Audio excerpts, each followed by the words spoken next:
اور مومنوں مشرک عورتوں سے جب تک وہ ایمان نہ لائیں نکاح نہ کرنا، کیونکہ مشرک عورت خواہ تم کو کیسی ہی بھلی لگے اس سے مومن لونڈی بہتر ہے۔ اور اسی طرح مشرک مرد جب تک ایمان نہ لائیں مومن عورتوں کو ان کی زوجیت میں نہ دینا، کیونکہ مشرک مرد سے خواہ وہ تم کو کیسا ہی بھلا لگے مومن غلام بہتر ہے۔ یہ مشرک لوگوں کو دوزخ کی طرف بلاتے ہیں، اور اللہ اپنی مہربانی سے بہشت اور بخشش کی طرف بلاتا ہے، اور اپنے حکم لوگوں سے کھول کھول کر بیان کرتا ہے تاکہ نصیحت حاصل کریں۔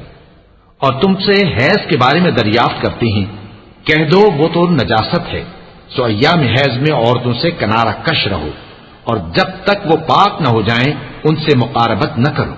ہاں جب وہ پاک ہو جائیں تو جس طریق سے اللہ نے تمہیں ارشاد فرمایا ہے ان کے پاس جاؤ، کچھ شک نہیں کہ اللہ توبہ کرنے والوں اور پاک صاف رہنے والوں کو دوست رکھتا ہے۔ تمہاری عورتیں تمہاری کھیتی ہیں، تو اپنی کھیتی میں جس طرح چاہو جاؤ، اور اپنے لیے نیک عمل آگے بھیجو، اور اللہ سے ڈرتے رہو، اور جان رکھو کہ ایک دن تمہیں اس کے روبرو حاضر ہونا ہے۔ اور اے پیغمبر ایمان والوں کو بشارت سنا دو، اور اللہ کے نام کو اس بات کا ہیلا نہ بنانا کہ اس کی قسمیں کھا کھا کر سلوک کرنے اور پرہیزگاری کرنے اور لوگوں میں صلح و سازگاری کرانے سے رک جاؤ، اور اللہ سب کچھ سنتا ہے جانتا ہے۔ اللہ تمہاری لغو قسموں پر تم سے مواخذہ نہیں کرے گا، لیکن جو قسمیں تم قصد دلی سے کھاؤ گے ان پر مواخذہ کرے گا، اور اللہ بخشنے والا ہے بردبار ہے۔ جو لوگ اپنی عورتوں کے پاس جانے کی قسم کھا لیں ان کو 4 مہینے تک انتظار کرنا چاہیے۔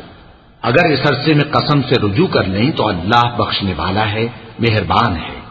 اور اگر طلاق کا ارادہ کر لیں تو بھی اللہ سنتا ہے جانتا ہے۔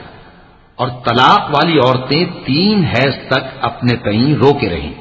اور اگر وہ اللہ اور روز قیامت پر ایمان رکھتی ہیں تو ان کو جائز نہیں کہ اللہ نے جو کچھ ان کے شکم میں پیدا کیا ہے اس کو چھپائیں۔ اور ان کے خاوند اگر پھر موافقت چاہیں تو اس مدت میں وہ ان کو اپنی زوجیت میں لے لینے کے زیادہ حقدار ہیں۔ اور عورتوں کا حق مردوں پر ویسا ہی ہے جیسے دستور کے مطابق مردوں کا حق عورتوں پر ہے، البتہ مردوں کو عورتوں پر 1 درجہ فضیلت ہے، اور اللہ غالب ہے صاحب حکمت ہے۔ طلاق صرف 2 بار ہے، یعنی جب 2 دفعہ طلاق دے دی جائے تو پھر عورتوں کو یا تو بطریق شائستہ نکاح میں رہنے دینا ہے یا بھلائی کے ساتھ چھوڑ دینا۔ اور یہ جائز نہیں کہ جو مہر تم ان کو دے چکے ہو اس میں سے کچھ واپس لے لو۔ ہاں اگر زن و شوہر کو خوف ہو کہ وہ اللہ کی حدوں کو قائم نہیں رکھ سکیں گے تو اگر عورت خاوند کے ہاتھ سے رہائی پانے کے بدلے میں کچھ دے ڈالے تو دونوں پر کچھ گناہ نہیں۔ یہ اللہ کی مقرر کی ہوئی حدیں ہیں، ان سے باہر نہ نکلنا، اور جو لوگ اللہ کی حدوں سے باہر نکل جائیں گے وہ گناہگار ہوں گے۔ پھر اگر شوہر 2 طلاقوں کے بعد تیسری طلاق عورت کو دے دے تو اس کے بعد جب تک عورت کسی دوسرے شخص سے نکاح نہ کر لے اس پہلے شوہر پر حلال نہ ہوگی۔ ہاں اگر دوسرا خاوند بھی طلاق دے دے اور عورت اور پہلا خاوند پھر ایک دوسرے کی طرف رجوع کر لیں تو ان پر کچھ گناہ نہیں، بشرطے کہ دونوں یقین کریں کہ اللہ کی حدوں کو قائم رکھ سکیں گے، اور یہ اللہ کی حدیں ہیں ان کو وہ ان لوگوں کے لیے بیان فرماتا ہے جو علم رکھتے ہیں۔ اور جب تم عورتوں کو 2 دفعہ طلاق دے چکو اور ان کی عدت پوری ہو جائے تو انہیں یا تو حسن سلوک سے نکاح میں رہنے دو یا بطریق شائستہ رخصت کر دو، اور اس نیت سے ان کو نکاح میں نہ رہنے دینا چاہیے کہ انہیں تکلیف دو اور ان پر زیادتی کرو، اور جو ایسا کرے گا وہ اپنا ہی نقصان کرے گا۔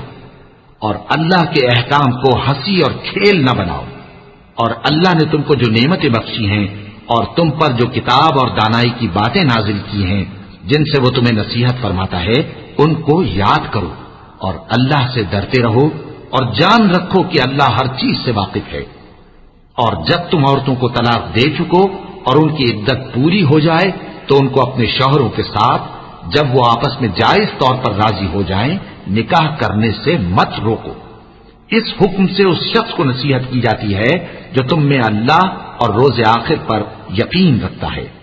یہ تمہارے لیے نہایت خوب اور بہت پاکیزگی کی بات ہے، اور اللہ جانتا ہے اور تم نہیں جانتے۔